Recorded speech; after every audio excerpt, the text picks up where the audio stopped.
Howdy, y'all. Hello. This is Michael from HundredBit And Mark from the same company. Company. Yes. Well, we want to let you guys know this channel is E plus, 10 plus. Right. We're the coverage.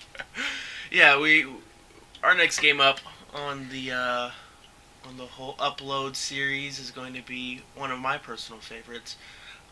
Downloaded not actually during the summer of Xbox or whatever it was called, but a year or two afterwards, playing some good old Bastion.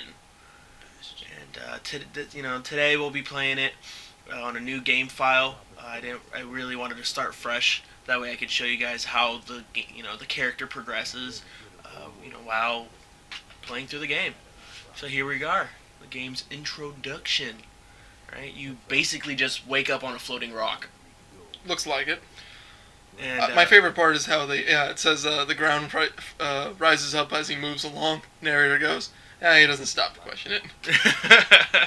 Yeah, you'll find out, ladies and gentlemen, that the narrator, the kid, that's the main character's name, the kid, he doesn't speak at all throughout the entire game. You don't hear a single peep.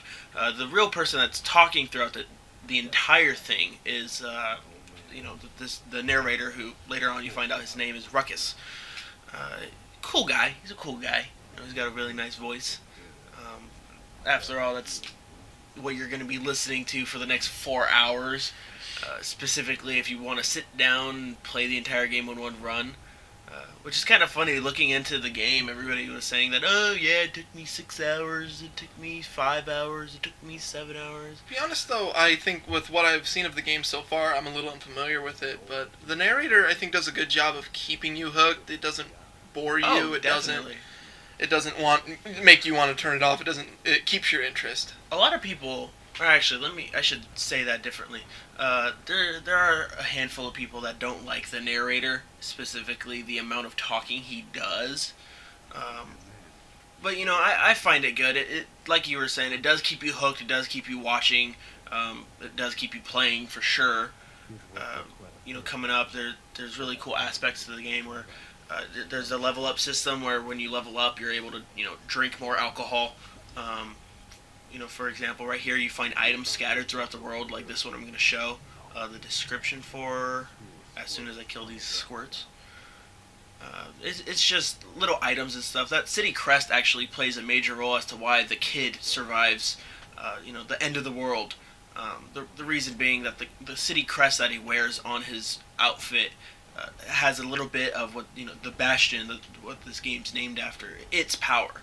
And so when the calamity happened, it kind of protected him from turning to dust. So he's called the Kid. No other name? No, he just goes by the Kid. Or is he given an age? No, that's the funniest part. They refer to him as a kid, yet he drinks tons of alcohol. That's exactly what I was going to say. A lot of alcohol. And the healing potion is alcohol. Oh, yeah. I mean, looking at this game, I definitely think he's an alcoholic. Good. All of his super moves and everything done through alcohol. An anti-hero. My favorite. Look at him demanding more drinks. Oh, man. Oh, he is demanding those drinks. He's thirsty. Right now we're in a bar. To be perfectly honest, you're going to see it in a moment. That's supposed to break. So I'm thinking, I'll just break it right now. I'll be preemptive about it. That way when the security system kicks in like it is now, I won't have to deal with it. No. Turret's showing you up. Yeah, it did. Apparently it's stronger. Now, I've seen that you were blocking the shot right back at him. Is that a special technique or just timing? The counter move is timing. Oh, okay. It's the left trigger unless you like to change your control output or whatever. The way that you time it though is as soon as the attack, whether it's a bullet or a swing, which is really nice. You could block swings and stuff. It deflects backs and counters them, and depending on what alcoholic beverages you are partaking in, is how much damage those counterattacks do. As you're going to see right now, up in that top corner, we have what we see, the first victim of what is known as the calamity, the end of the world. And what's really nice is I'm going to be trying to do as much of the dialogue. There's some hidden dialogue things that happen when you perform certain actions. Like for example, if you just left that bartender alone, Ruckus wouldn't say anything. But when you hit him and turn him from a pile of dust to scattered dust, I forget what he says. He says something along the lines of like, the drinking gets, or you got to him before the drinking does, or something like that. Now the game encourages exploration because while I'm seeing the floor rise up, but that it's not a set path. No. A lot of the times you'll notice like maybe there's an opening in the path. Like right here, you see there was a little thing between the bushes. A lot of times you'll see that, and that's kind of an indicator. Like, hey, you should walk off the floor off in this direction. Seems legit. No ground below. But the extra dialogue that you run into, it's a treat, right? It's not the convincing point, because there's things to find in this game. Oh yeah, there's tons of items. You just saw me pick up earlier was the crystal beret, which you could then use later when you're on the Bastion to talk to I guess party members, at least of the story. It'd be cool, but you can't play this multiplayer or anything like that. It is a single player game. If I remember correctly, it came out in 2011 during the summer of sales that Xbox held. I actually didn't play this game until 2012 when the mobile game came out. So I was gonna say like what your first impressions were, since you said you didn't buy it immediately. No, but did you see it when it was announced? No, it totally went over my head. At the time, I wasn't even on the live scene with Xbox. I didn't have any internet or anything, so I was just playing single player games. I was playing with the blades and everything with my original Xbox arcade. So I was running a little behind. How were you introduced to Bastion? I actually was introduced. I ended up buying this game 3 times. Originally, I bought it on my friend showed it to me on his phone. I bought it on the PC because I had like a coupon and everything. So I ended up only paying like $3 for it because it was also on sale. I played the PC version and loved it to death. I'm not quite sure actually. I haven't unlocked everything on the PC but I have. I do a completion run for this one during the playthrough, and by the end of everything, when I'm showing you guys the bonus features, I should, the kid should be fully leveled up. Along with all extra sides and everything. I actually didn't complete the PC version, but the PC version was the one that I completed it on. And is this one a 100% playthrough or just like 99%? I want to say 99 because I was going back through the New Game Plus, and there was a whole lot more dialogue than there was before, and I felt like if I had re-recorded the thing, we'd just be watching the same thing over again. Is it plot specific? No, not entirely. Like there are minor differences. Like for example, when you start the game and you're floating in the rock again, in the sky, he goes, "Now this kid's world started in the deja vu." It's just like little minor things. And then he goes back to his to talking, saying things like, the hammer is his best friend in the world, reunited, and it feels so good, And here you see these things, the moving platforms. They're called barges. They're actually powered by bulls, I want to say. I don't know. The symbol is of a bull, and the bull is a symbol that repeatedly pops up throughout this game. There's bulls taped to the bottom of the barge. Yeah, it's just... We just don't see him. No. Actually, I believe it's not even a real bull. I think it's a Tauros. Oh, right. Explains why it's... running on Poke Power. So looking at it, what kind of game would you describe it? Because I'm hearing... From what I've seen with what you've been able to collect, it's Symphony of the Night-ish or a Metroidvania title, but has a 2D isometric hack and slash feel to it. Oh, it's definitely hack and slash with the amount of button mashing you're going to be doing. And obviously RPG elements. Oh yeah, there's tons of RPG everywhere. For example, I keep picking up items. Earlier, I picked up something called Something Stringy, and then just now I picked up something called Something Heavy.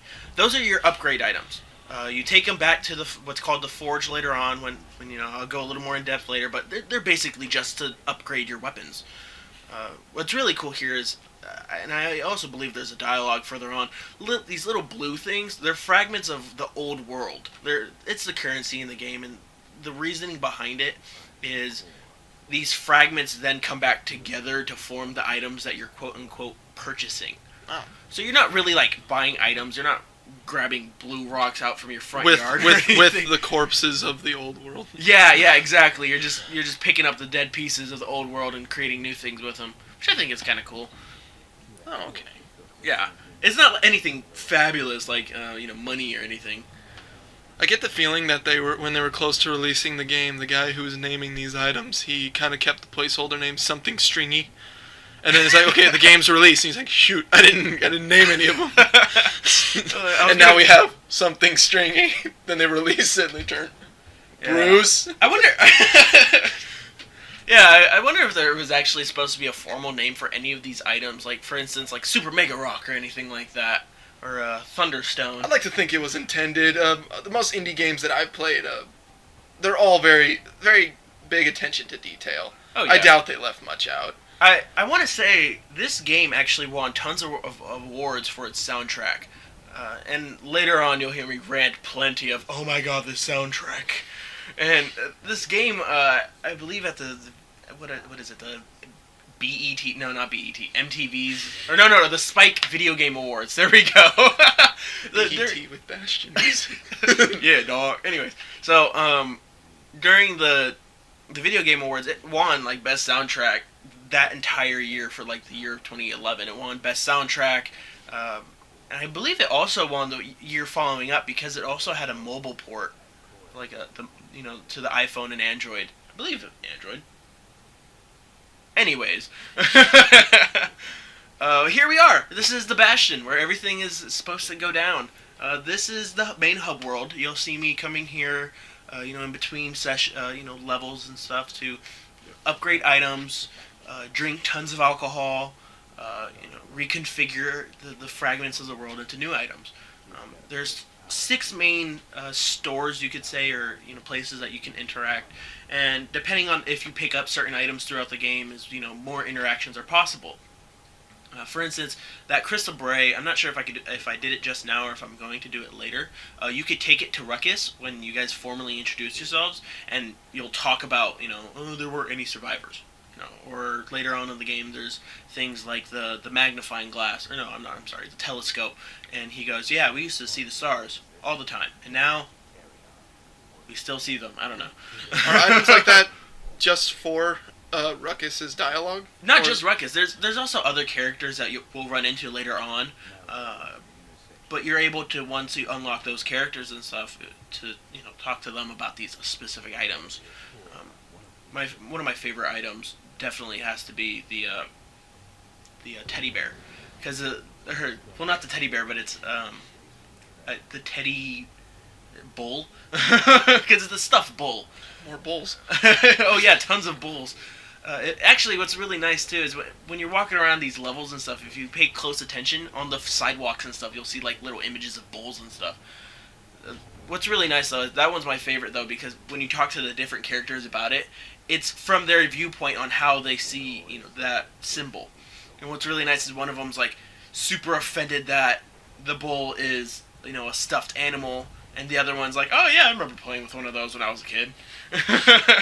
So it's actually really nice. It's quite refreshing. Does obviously they reference a lot to what the world was before. Do we ever, or is it ever seen, or is this? No, all of the gameplay is done post Calamity. Do we know what this world is? Is this just like the remnants? Yeah, these are the remnants. A lot of these places, they had the cores in them. That what you're going to these levels and stuff to pick up these cores, but the cores are what make these, the world stick together. For example, if it wasn't for the core, you wouldn't be able to walk on these platforms and stuff. Once you take the core, though, in the majority, not all of them, but in the majority of the levels, they'll fall apart. And there we go. That one's, I forget his name, but he's like the snitch. I think it's like Perry the Snitch or something like that. And when you smash him, you just saw Ruckus say, never really liked that guy with his big old grin. And these enemies are, they're creatures from the Calamity? Actually, they caused the Calamity? Or? No, these creatures actually come from the same world. The thing is, though, for whatever reason, I'm assuming for the need of enemies, they survived the Calamity, all of them.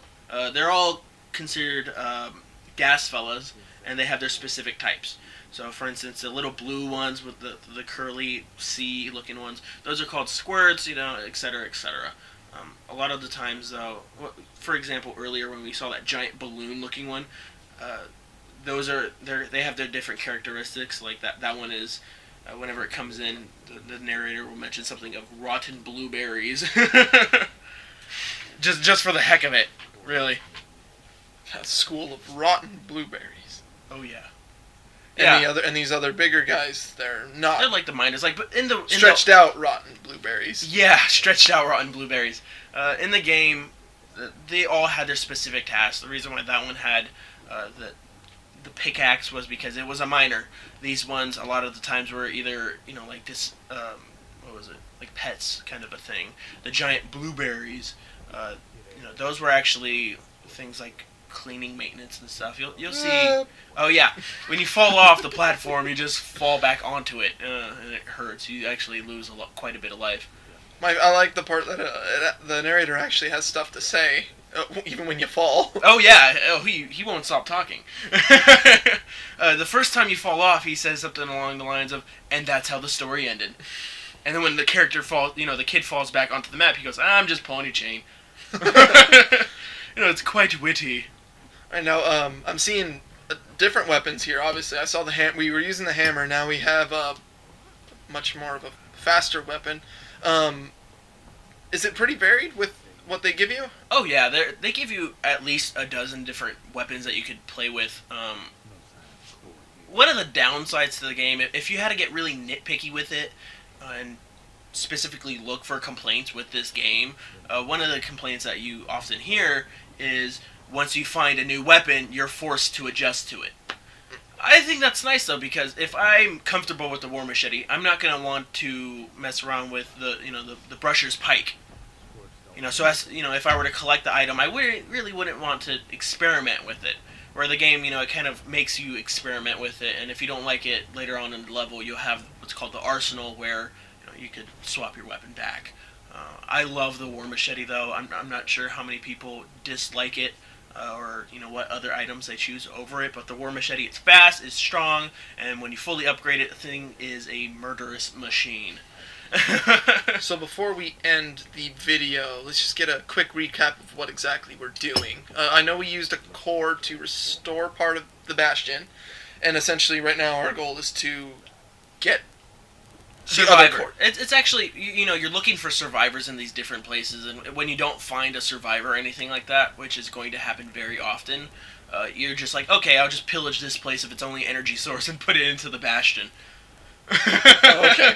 And just let the... So you're not actually like hunting for the cores, you're more looking for survivors, and these cores wind up in your possession? You reach into a certain point, I believe it's after the first guy, where you stop looking for survivors. You realize, what, everyone's dead. So you just from there on, you just pick up the cores and run. No point but to live with these blueberries. Yeah, just these blueberries. Oh wait, green berries. Yeah, they did change different colors depending on speed. The only two colors are really just blue and green. Well, anyways, I'm gonna jump into this little warp pipe here, and we'll see you next time.